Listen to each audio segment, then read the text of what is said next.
Duplexes, triplexes, fourplexes, units in general are awesome. You can house hack them, you can do a lot of cool things with them.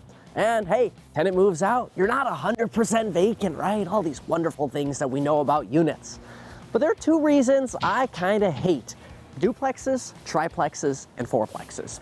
The first reason I hate buying units is because they're so competitive. Here's what I mean by that.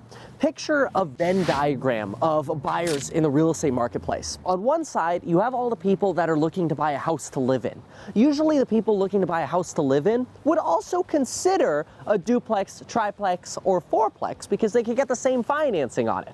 It doesn't matter if you're getting a 4-unit building or a single family house, it's the same financing, virtually the same financing. And so that means you have home buyers also interested in buying duplexes, triplexes, and fourplexes within certain price ranges and locations. Obviously, you're not gonna have a big family looking for a house with a pool, looking for a fourplex, but a lot of home buyers will also consider a duplex, triplex, and fourplex.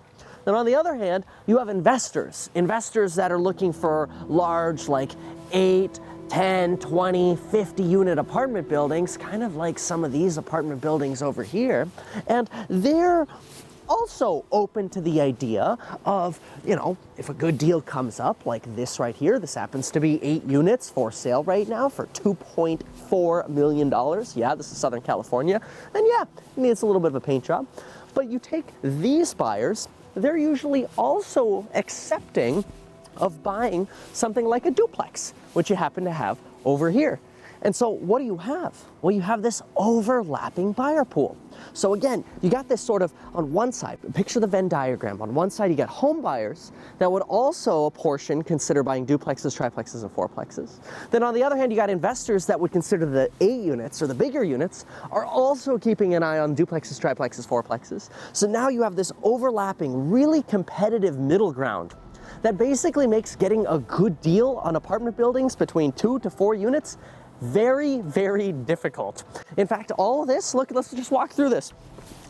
All this damage here, all this paint this property needs, the original windows, the crappy roof, the landscaping that kind of sucks, like all this stuff, it's not gonna make the price go down at all.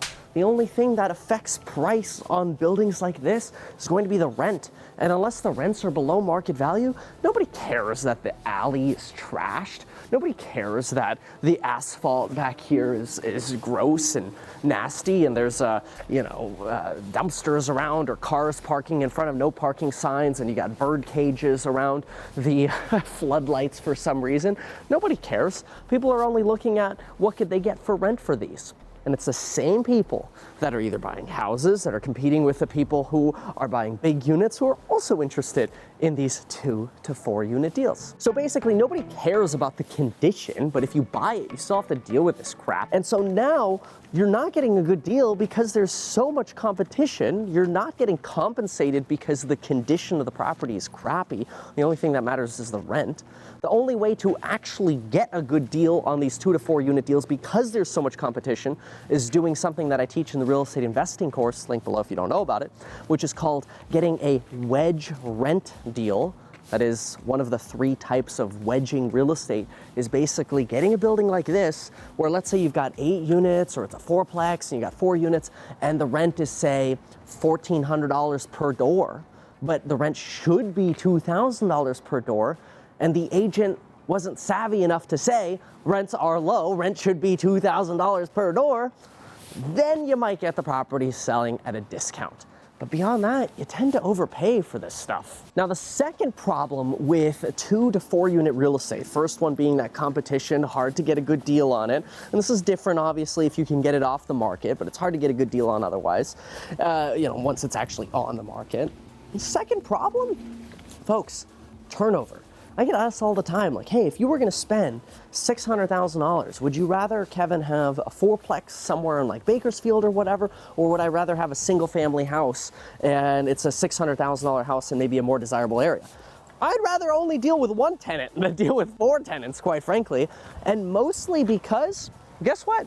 When you got 1 bedroom, 1 bath units, what happens? You're typically dealing with transitionary living. Transitionary people People don't want to live in a one-bedroom forever. I mean, some people do, especially if you keep the rents low.